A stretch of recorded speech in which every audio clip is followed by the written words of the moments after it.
Bom dia para todo mundo.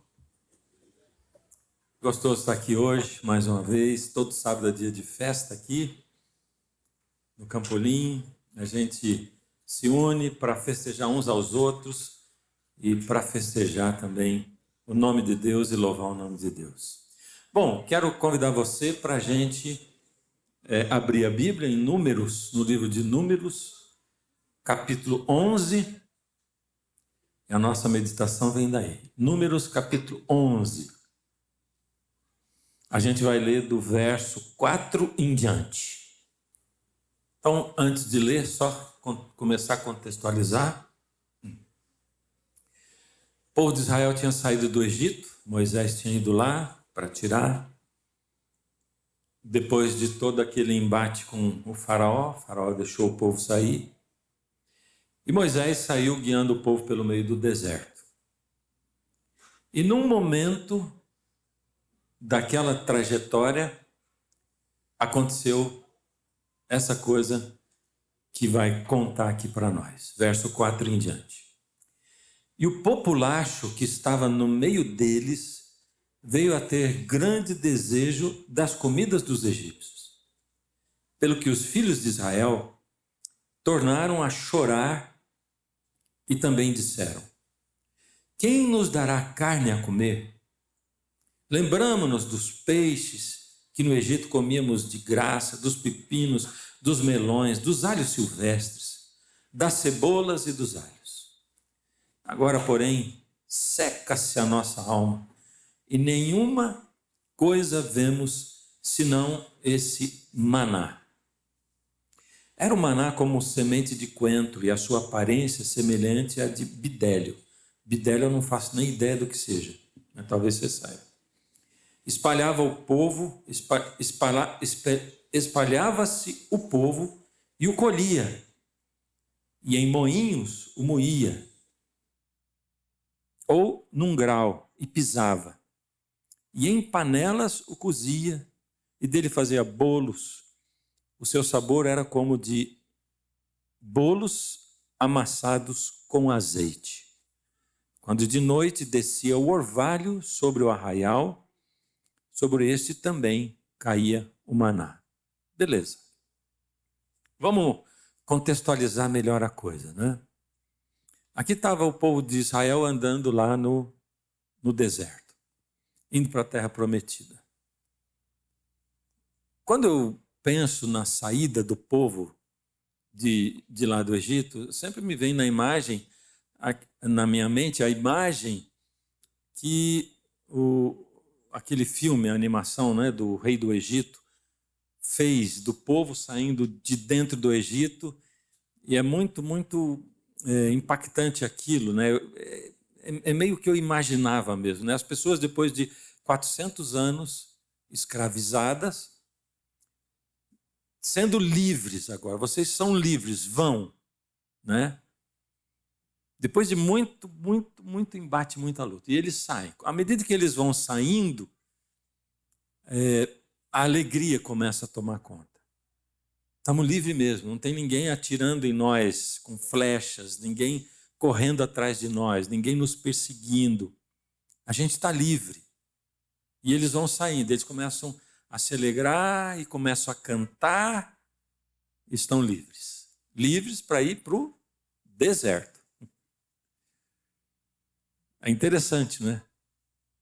A liberdade, muitas vezes, mostra para a gente um cenário que aparentemente pode até não ser tão atrativo algumas vezes. E às vezes a gente pode até ter medo da liberdade, né? É incrível para mim, muito marcante, que na Bíblia Deus é o Deus da liberdade. Ele é o Deus da liberdade. A gente é tão livre com Deus, mas tão livre, que o ser humano foi capaz de escolher não seguir, não servir Deus. Deixou livre. A gente é tão livre que Deus veio a esse mundo e as pessoas puderam cuspir na cara dele e puderam pendurar na cruz. Esse é o tamanho da liberdade que Deus dá para a gente. E aquele povo estava livre, entrando para o deserto. E a primeira coisa, se a gente não soubesse da história, é perguntar assim, poxa, mas livres agora como é que eles vão sobreviver no deserto, né? Porque vão comer o quê? Mesmo que eles tivessem levado animais, os animais precisariam comer, né? Para eles comerem os animais. Mas não tem como criar rebanho no deserto. O que eles vão beber? Mas Deus, ele já tinha feito uma provisão para aquilo ali. Deus sempre, ele pensa numa provisão. E ele fez a provisão. E a provisão era o quê? Deus trazia a água para aquele povo quando eles precisavam, nem que fosse de uma rocha e a água jorrava da rocha. Então eles não passaram sede. E para garantir não só a comida deles, né? Deus mandava o maná todos os dias. Que é isso, quando caía o orvalho da noite, da madrugada, descia também essa coisa meio esbranquiçada que eles iam lá e colhiam e amassavam e faziam aí, né? Amassavam, faziam cozido, faziam de diversas formas possíveis o maná, né? E quando eu leio sobre isso, a primeira coisa que eu penso assim, puxa, era um milagre por dia. Tinha mais, tinha também a nuvem que ia por cima do povo, impedindo que o sol torrasse aquele povo no meio do deserto. Então, eles tinham a provisão de Deus, era um milagre por dia, né? E eu começo a pensar, puxa, será que se eu vivesse ali naquele momento, o que seria o meu sentimento, né? Imagina, eu tenho, todos os dias começa a cair uma coisa que me alimenta. Eu não passo sede, o sol não me queima porque tem uma nuvem me acompanhando. Um milagre por dia. E aí eu chego à conclusão de que milagres não fomentam fé. Essa é a primeira coisa. Porque se milagres, sabe, você já pensou alguma vez? Não, se Deus fizesse um milagre na minha vida assim, assim, assim, eu creria em Deus. Mas milagre não fomenta a fé, porque se fomentasse fé, esse povo aqui teria sido o povo de maior fé da história do universo, porque eles viam milagres diários. E eu tenho certeza que se você chegar em casa hoje, sentar, pegar um caderninho e começar a pensar lá de trás, você vai pontuar momentos em que Deus fez milagres na sua vida. É que a gente sofre de amnésia, né? E nós somos movidos a milagre. Por isso que Jesus, no momento, disse para um centurião que veio falar com eles assim, poxa, mas se vocês não virem milagres, vocês não vão acreditar, então, né? A gente sempre precisa de um novo milagre, né? Sempre uma coisa nova. E esse texto, esse início, ele me remete a um momento onde Jesus fala assim, buscai primeiro, sabem falar? Falam comigo? Vai. Buscai primeiro e... Aí, ó. Aí é que vem a coisa, né? Jesus estava falando do que antes? Jesus estava falando assim, ó, não fiquem ansiosos pelo que vocês vão de comer, beber ou vestir, e nem aonde vocês vão morar, o que vai cobrir a tua cabeça. E aí ele começa a explicar como é que Deus faz a provisão quando a gente entrega a vida na mão dele. Ele provê. E aí ele diz assim, mas busque em primeiro lugar o reino de Deus, a sua justiça, entrega na mão dele. E todas estas coisas serão acrescentadas. Estas coisas quais? O que ele tinha falado. A comida, aonde você vai, o que vai cobrir a tua cabeça, a roupa e a água. É isso. O básico. Deus diz assim, eu garanto o básico. Entrega a vida para mim, te garanto o básico. Tá bom para nós o básico? O que você acha? Tá bom? De bom tamanho? Aí está o problema, né? E Deus passa o tempo todo na palavra dele, tentando mostrar para a gente que o básico é suficiente. Jesus vem e ele sabe assim, tem uma frase naquela música ali, como é que é? O que ele é. Como é que é essa frase aí? O que ele oferece, ele é. O que Jesus oferece, ele é. O que Deus propõe para nós, ele é. Simplesmente isso. Jesus veio e ele foi o básico, ele viveu o básico, ele viveu com o básico, né? E ensinou as pessoas. E ele disse, olha, entrega, você vai ter o básico. E o básico é suficiente. Mas como é difícil para a gente entender isso, não é verdade? Você imagina que aquele maná, aquela provisão que Deus fez, aquilo ali, inclusive, era um negócio tão balanceado que eles não ficavam doentes. E não dava para ficar doente no meio do deserto, porque não tinha hospital. Então Deus pensou numa coisa assim, mas era o básico, né? Era o básico. Eu sempre costumo dizer, né? A base da desgraça é a comparação também, porque a gente se compara com outros, né? E a gente também fica preso numa palavrinha de 2 letras, que é essa S-E, que é o quê? Se. Puxa, mas se, e a gente fica preso no passado com coisas que a gente não fez, com coisas que a gente poderia fazer, com coisas que a gente poderia ter se eu tivesse, se eu fosse, se eu tivesse feito, se eu possuísse, se, então eu seria feliz, né? Aí o texto fala assim, e o populacho que estava no meio deles. Bom, o que era esse populacho? Populacho que era um pouquinho de gente, né? Alguns estrangeiros que saíram de lá do Egito, provavelmente egípcios ou egípcias que se casaram com gente do povo de Israel. E era muito pouquinha gente, porque eles não se misturaram. Os egípcios não se misturaram com eles, né? Então era um pouquinho de gente que estava ali no meio deles, começou a reclamar. E reclamação é contagiosa.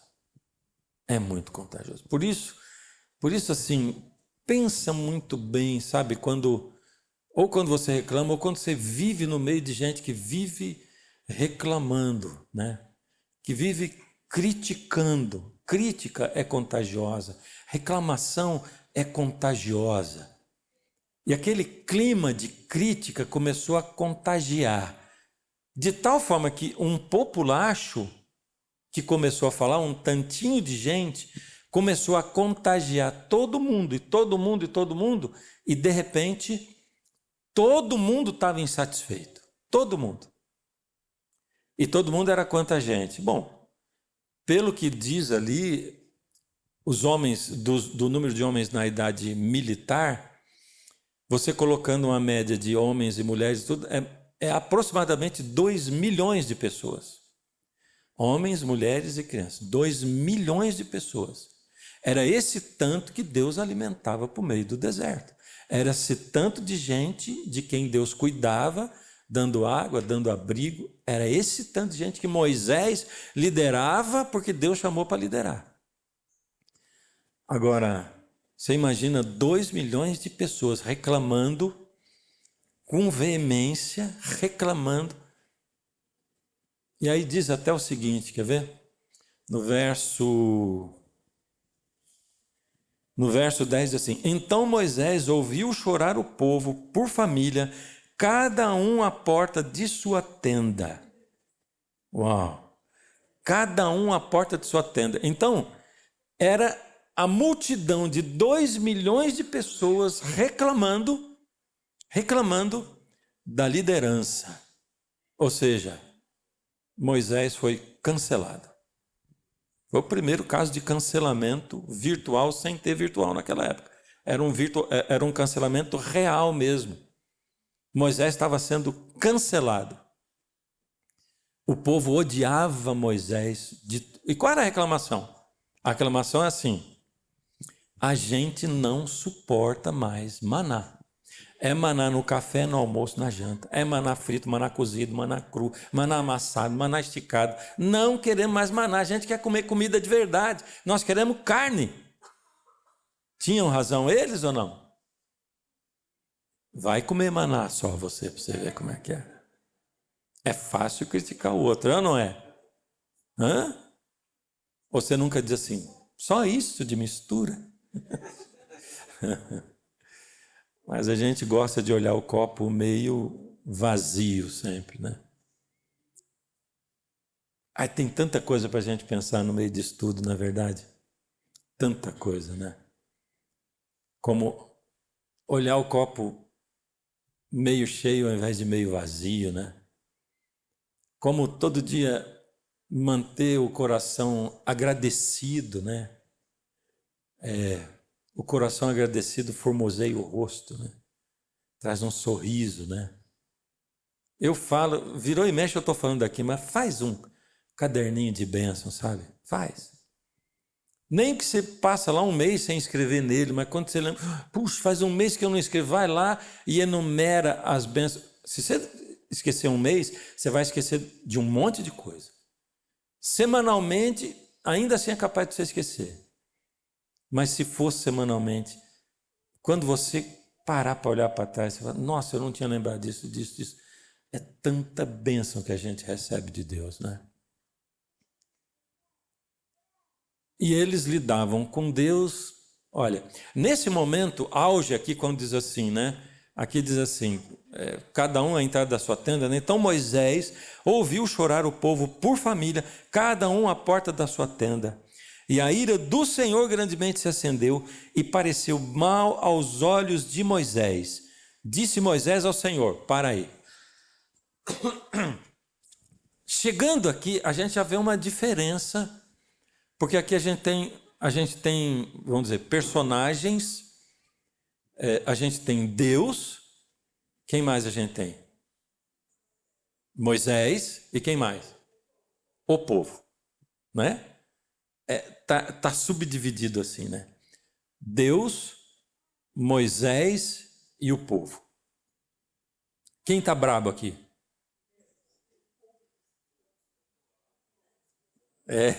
Tá todo mundo brabo aqui. Nesse momento, Deus está bravo, Moisés está bravo e o povo está bravo. O povo está bravo com Moisés porque Deus não atendeu, né? Deus está bravo com o povo porque reclamou do Moisés que ele botou lá. E o Moisés está bravo com Deus porque mandou ele levar o povo. Olha, virou uma coisa assim. E aí começa um diálogo agora, né?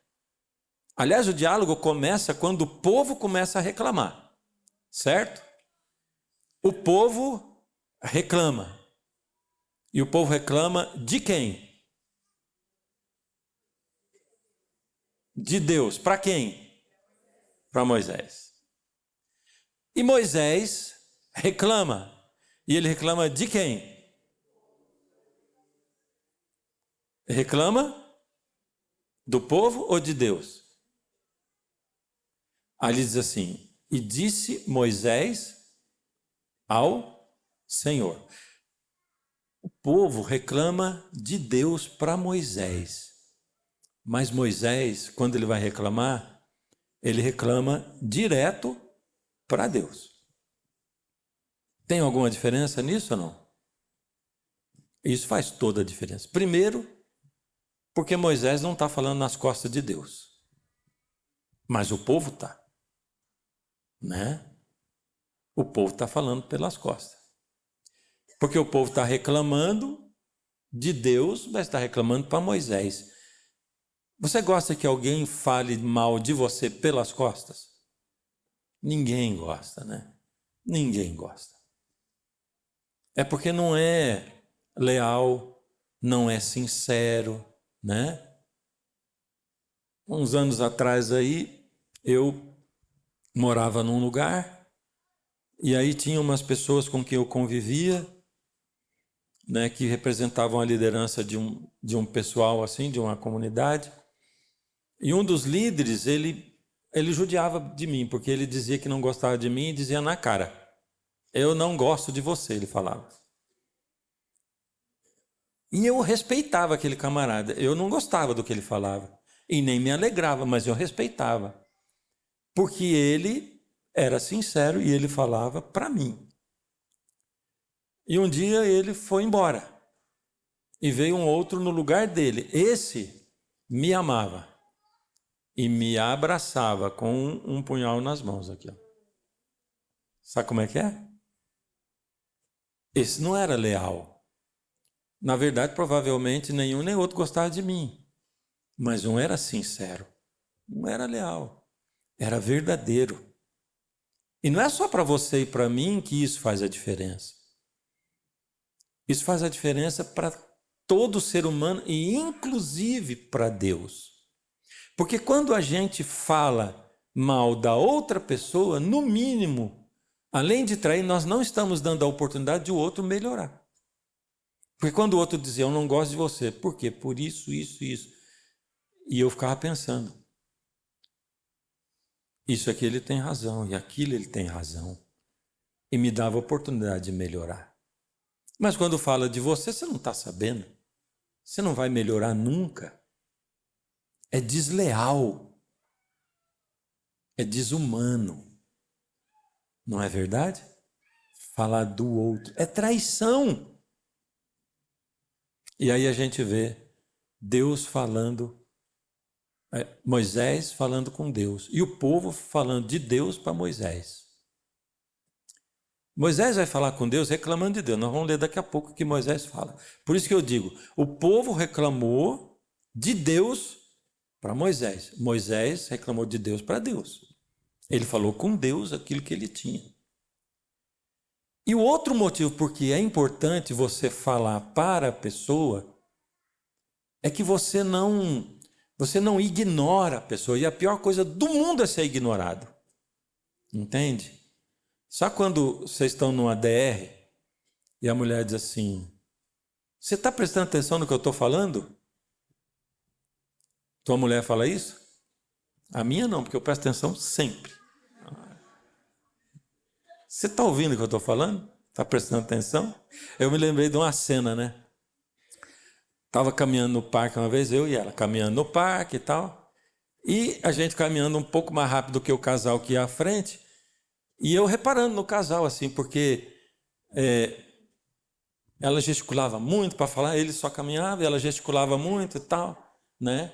E a gente percebia que levou, acho que uns 10 minutos de aproximação, enquanto eu andava e chegando perto, e ela andava gesticulando, e ele do lado, e ouvindo, e eu digo, puxa, camarada, beleza, né? Quando chegou pertinho, assim que eu olhei, ele estava com 2 fones de ouvido. Eu não sei como é que ela, não sei se ela não percebeu, né? Mas como é que você conversa com alguém que está com 2 fones de ouvido? Não é verdade? Não era muita paciência. Provavelmente não estava ouvindo nada do que ela estava falando, né?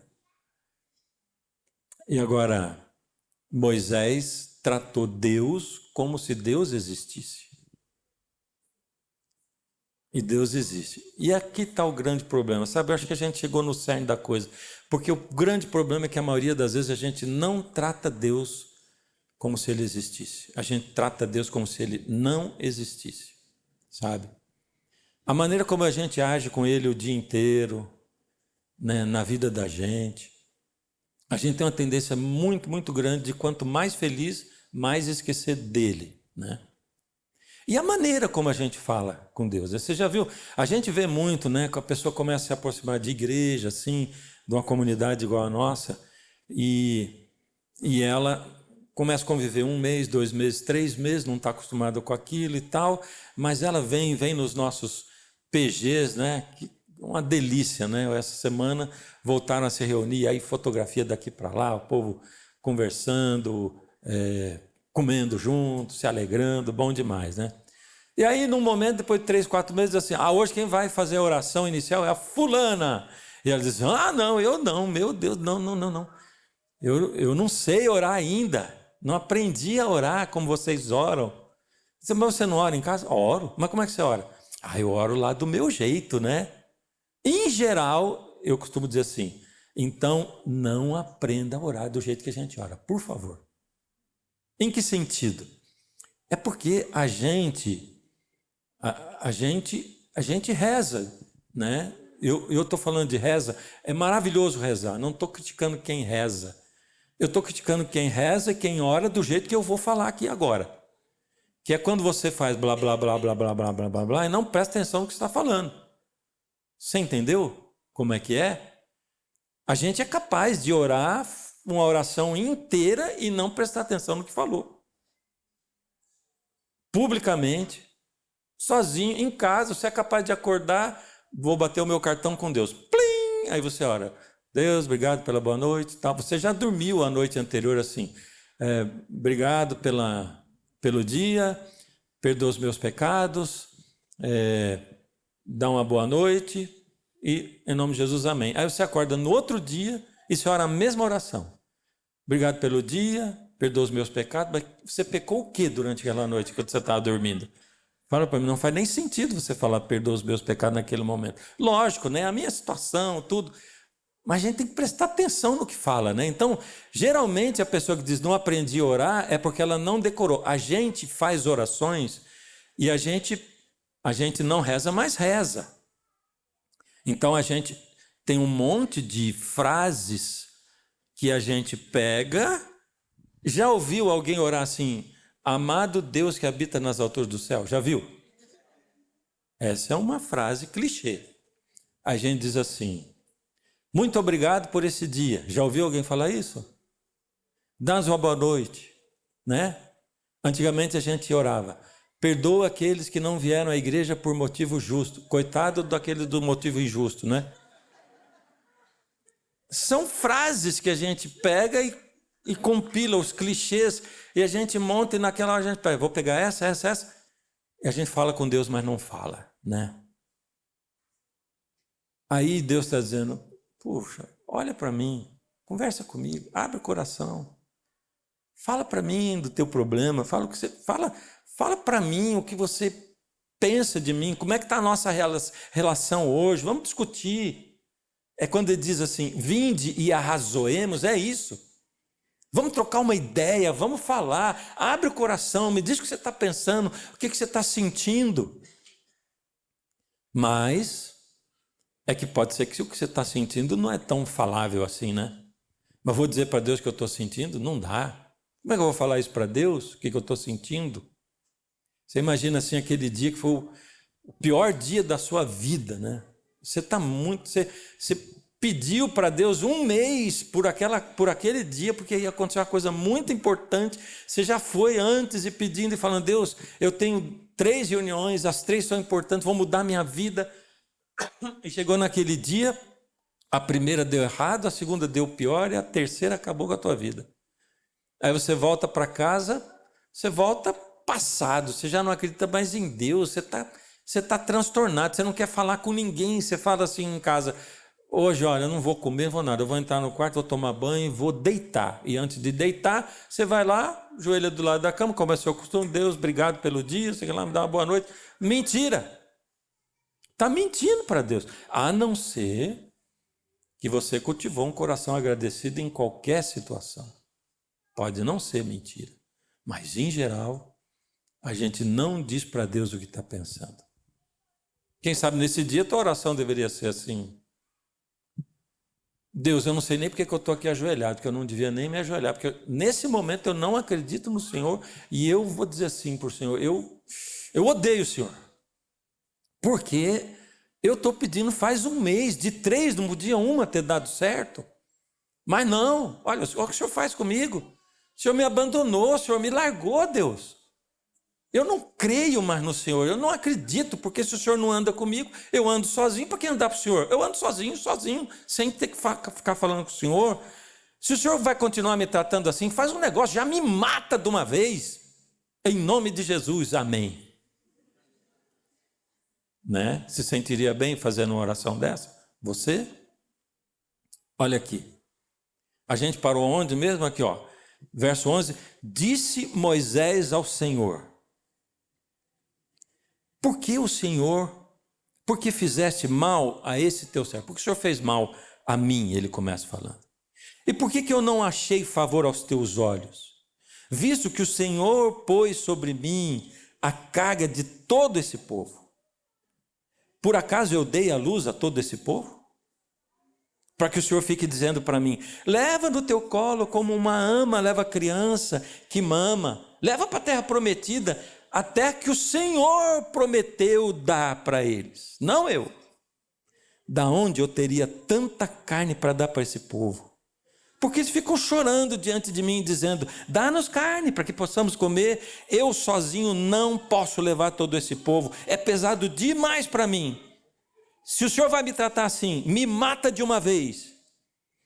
Se eu tenho achado favor aos teus olhos, e não me deixes nessa minha miséria. Essa foi a oração de Moisés. Você quer ver uma coisa mais estranha ainda? Se você continuar lendo aí no capítulo 12, verso 3 vai estar escrito assim. Aqui é Deus falando de Moisés, hein? Era o varão Moisés muito manso, mais do que todos os homens que havia sobre a terra. Isso é legal, não é? Isso é legal. Porque a visão de Deus de mansidão, ela é diferente da minha visão de mansidão. E Deus quer ser tratado como alguém que existe. Deus não é um amigo imaginário.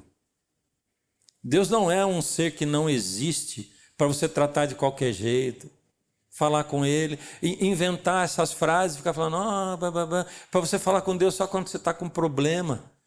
Deus não é um ser que não existe para você tratar como se Ele não existisse e ficar só falando palavras de elogio. Com quem que você fala só palavras de elogio? É porque a gente é humano. A gente erra, a gente chora, a gente ri, a gente se alegra, a gente se enerva, a gente chuta o balde. Esses somos nós. E Deus sabe o que vai dentro da tua alma, dentro do teu coração e quem você é. E Deus prefere a lealdade de alguém que diz, Deus, o Senhor sabe quem eu sou, eu não tenho fé nesse momento. Deus é imagina se eu chegasse para minha mulher e dissesse assim, quero te fazer uma declaração de amor. Faz tantos anos que nós estamos casados, eu vou relatar, 40. Faz 40 anos que a gente está casado, vai fazer em setembro, né? Mas eu não te amo ainda, viu? Eu não te amo, mas eu estou sendo sincero, eu não te amo. Olha, nunca amei, desde que a gente casou, nunca te amei, nunca gostei de você, me esforcei, mas eu estou sendo sincero e eu quero te falar um negócio. Me ajuda a começar a te amar. Eu estou com 62, 40 de casamento. O que você acha que ela ia dizer para mim? Ela acabou de fazer assim. Deu para entender, né? Agora, Deus é o único que aceita isso. Você pode dizer para Ele, Deus, eu não consigo te amar. Eu não consigo ter fé suficiente para acreditar que o Senhor existe, Deus. Mas eu tenho tentado andar do teu lado, mas me ajuda a te amar, a acreditar. E sabe, ele diz na Bíblia assim, eu sou aquele que opera em você tanto o querer quanto o fazer. Entende? Senhor, eu nem quero. Você não precisa nem dizer que eu não te amo. Senhor, eu não te amo, mas eu vou revelar uma outra coisa. Eu também não quero te amar. Eu não creio, mas eu também não quero. Aí diz assim, então diga assim, eu não amo, eu não quero. O Senhor pode me ajudar a querer? O único ser no universo que aceita esse tipo de coisa e encara como uma declaração de amor. Ele encara como uma declaração de amor. Mas por misericórdia, trata Deus como um ser que existe de fato. E eu me lembrei de uma moça com quem eu conversei hoje. A história que ela me contou. E ela diz assim, pastor, você falando aí, eu me lembrei, porque ela estava no primeiro culto, né? E eu me lembrei de quando eu era pequena, porque eu deitava na minha cama e eu tinha o meu travesseiro, mas eu tinha o travesseiro de Jesus também. E toda noite quando eu deitava, eu falava assim, pode vir deitar, Jesus, pode vir deitar. E aí eu imaginava eu deitando no meu travesseiro, e ela diz assim, pastor, você não acredita que teve uma noite, que no meio da noite eu acordei e olhei o travesseiro E o travesseiro estava afundadinho assim, ó. E eu abri o olho, olhei para aquilo e falei, ele veio mesmo. Ele veio mesmo. É assim, gente, sabe? Esse que anda com você, que vai com você, que fica com você, que chora com você, que se alegra com você. E a gente pode ir assim, caminhando por meio da rua. Hoje você pode falar em voz com ele quando você estiver no supermercado, por exemplo. Entende? Porque tem gente que fala no celular, no viva voz assim, não fala? Você está no supermercado, ouve a pessoa falando, você acha que é com você, né? Ah, porque eu não sei o que lá, você olha, você está falando no celular, viva voz, está falando com alguém lá, né? Ou com um fone de ouvido. Se você falar em voz alta, vai achar que você está falando no viva voz. E é mesmo. E você pode falar. Está falando no viva voz com Deus, entendeu? Mas trata Deus como sendo de verdade. E sabe, a gente está há 3 sábados, 3 finais de semana, a gente está aqui no momento em que a gente decidiu parar de orar só por nós, pelas nossas... Porque a gente é egoísta para orar, tem isso aí também, né? Como nós somos egoístas. A nossa oração, em geral, ela não vai nem para o bairro. Ela fica só dentro da casa mesmo, da família, entendeu? Fica eu, minha mulher, meus filhos, meu pai, minha mãe, a família, né? Não consegue passar nem para o bairro. Quanto mais pela cidade. Quem ora pela cidade? Quem ora pelo Estado? Quem ora pelo Brasil? Quem ora pelo mundo? Né? Em geral a gente ora. Por isso, a gente diz, não, vamos parar esse momento de orar por nós somente. Vamos lançar o olhar para fora. E vamos dizer assim, Deus, nós queremos orar por alguém que a gente não sabe quem que é, mas que o Senhor vai botar aqui na minha cabeça. 1, 2, 5 pessoas, não interessa. O Senhor vai colocar. E naquele momento Deus começou a botar na cabeça, na mente nossa aqui, nomes de pessoas, entre as quais você estava. E a gente começou a orar por vocês. Essas 2 semanas, na minha casa, eu orava assim, Senhor, o Senhor está trazendo à mente daquele povo lá da igreja, gente querida deles. O Senhor vai fazer com que eles se encontrem com pessoas que no meio do caminho eles vão dizer, olha, orei por você. Essa semana eu tive o prazer de sentar na cadeira do barbeiro e dizer para ele, ó, aconteceu assim, assim, assim, na quinta-feira, que era o dia, né? E eu orei por você. E ele deu uma travadinha, o olho dele lacrimejou. E o meu também. Porque Deus colocou ele na minha cabeça. E aí você pode dizer, eu orei por você. Eu estou orando por você. Isso tem um significado muito especial, sabe? Porque a gente pode falar com Deus sobre a gente. A gente deve falar com Deus e trocar ideia com Ele o tempo todo. Mas eu não preciso falar só sobre mim. Eu posso falar sobre os outros. Sobre a pessoa... vou dizer uma coisa estranha, né? Mas olha, toda vez que eu entro num banheiro público, a gente morava em São Paulo e a gente ia fazer exercício lá no Ibirapuera, né? Eu faço exercício sim, tá bom? Caminhada. Aliás, eu disse para a Maricel, nós temos que parar de fazer exercício, que caminhada, porque é mau testemunho para esse povo. Eles vão dizer, tá vendo? Não adianta nada caminhar, ele tá gordinho ainda, né? Mas aí, no Ibirapuera, e cada vez que eu precisava ir ao banheiro no Ibirapuera, mas era tão imundo, que quando eu entrava lá, eu pensava em quem limpa aquilo ali, sabe? Então, toda vez que eu entrava lá, eu orava por quem limpa aquele banheiro. Toda vez.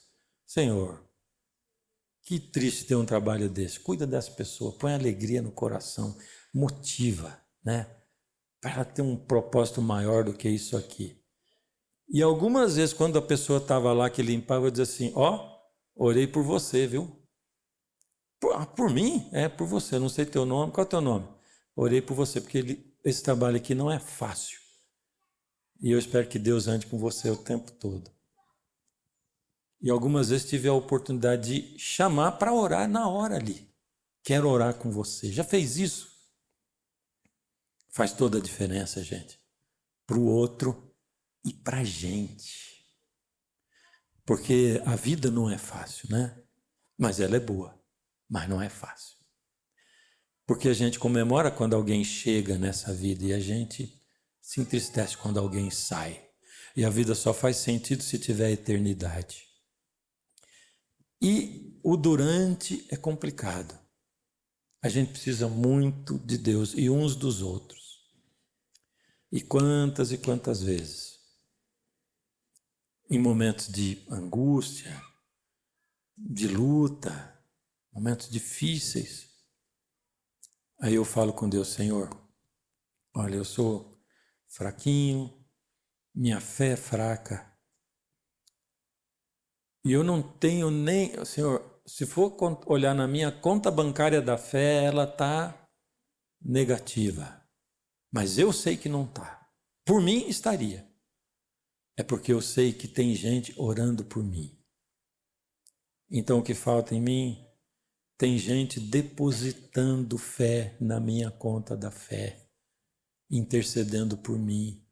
Porque o Senhor permitiu que aquilo que falta em mim, ainda outras pessoas me ajudem a completar. E é tão gostoso quando alguém chega e diz assim: ó, tal dia eu estava orando por você. Você vai lembrar aquele dia e fala: fui confortado, fui consolado. Gente, nessas últimas 2 semanas, Deus uniu a gente com vocês e nós uns aos outros através dessa coisa chamada oração. Oração. E eu acabei de lembrar de um pedido para a gente fazer, que é o pai que levou o filho para Jesus curar. E diz: porque o meu filho, ele se joga no fogo, se joga na água e não sei o que lá, eu não sei mais o que fazer. O Senhor cura meu filho? E Jesus assim: você tem fé? E na hora de sopetão ele diz assim: tenho. Pensou de novo. E ele pensou: eu não tenho falta, eu não tenho fé nenhuma. Aí ele olhou para Jesus e disse assim: Senhor, me ajuda na minha falta de fé. E Jesus aceitou a declaração de amor dele e curou o filho dele. Não tem jeito mais gostoso da gente se unir do que através dessas orações, desse espaço que Deus abre para a gente se achegar a Ele e para a gente se achegar uns aos outros também. A gente vai cantar uma música, tomar um pouquinho de água aqui antes. Depois do segundo sermão fica impossível de cantar quase.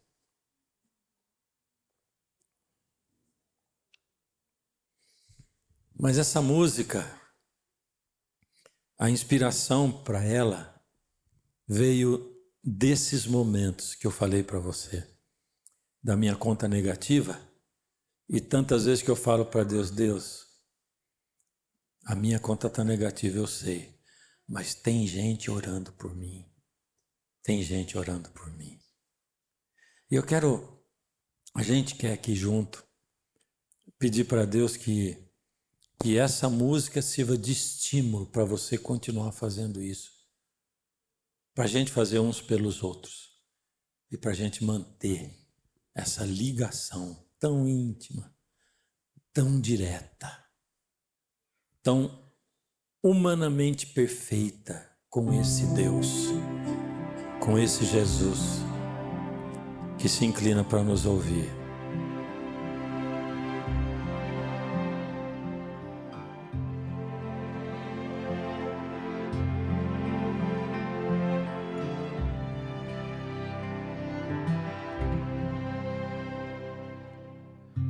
Por vezes me sinto cansado, ferido, nem sei por que eu não caí.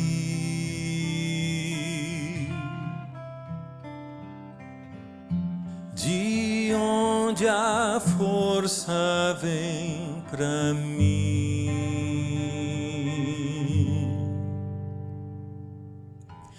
Joelhos dobrados sustentam meus braços quando eu nem posso mais lutar.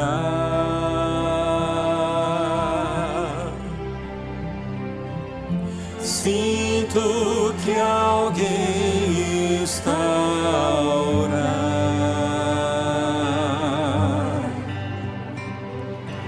Deus, tua mão me sustém.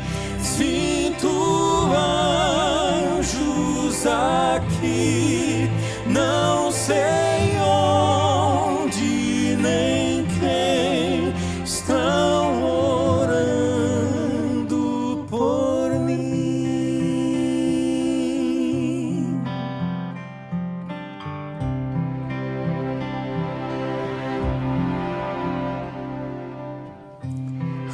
Às vezes, sozinho, eu choro baixinho quando eu nem posso caminhar.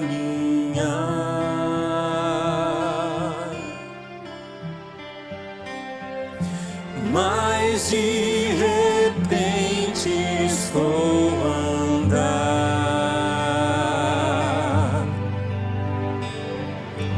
Deus, tua mão me sustém. Sinto anjos aqui, não sei onde nem quem estão orando por mim.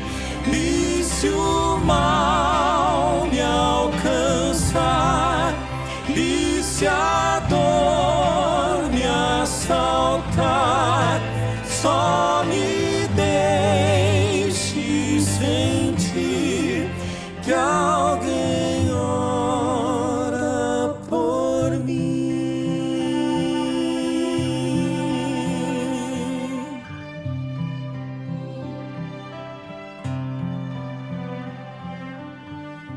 Senhor, obrigado porque além da gente viver a nossa vida, além de a gente tentar lutar e construir a nossa própria fé, ainda a gente pode, Pai, ajudar outros, participar com outros, interceder por outros. Intercessor é o papel de Cristo, Ele é um intercessor. Mas Ele compartilha com a gente. Podemos interceder uns pelos outros, demonstrar o nosso amor desse jeito também. Obrigado, Senhor, porque o seu amor é que nos une, é que nos motiva. Obrigado porque a sua graça nos consola, nos conforta, ilumina o nosso caminho. Que a gente seja luz um para o outro, que iluminemos o caminho dos outros, à medida que o Senhor ilumina o nosso caminho também. Obrigado, Senhor, pela amizade sua conosco, pelo canal aberto que o Senhor faz conosco. Obrigado, Senhor, pela amizade que nós temos de outras pessoas e desse amor que cresce no nosso coração à medida em que a gente convive uns com os outros. Que o seu amor nos una, que a convivência com o Senhor cresça na convivência nossa com os outros também. Obrigado porque a gente está aqui hoje, Senhor. Nos traz de volta a semana que vem. Em nome de Jesus oramos. Amém.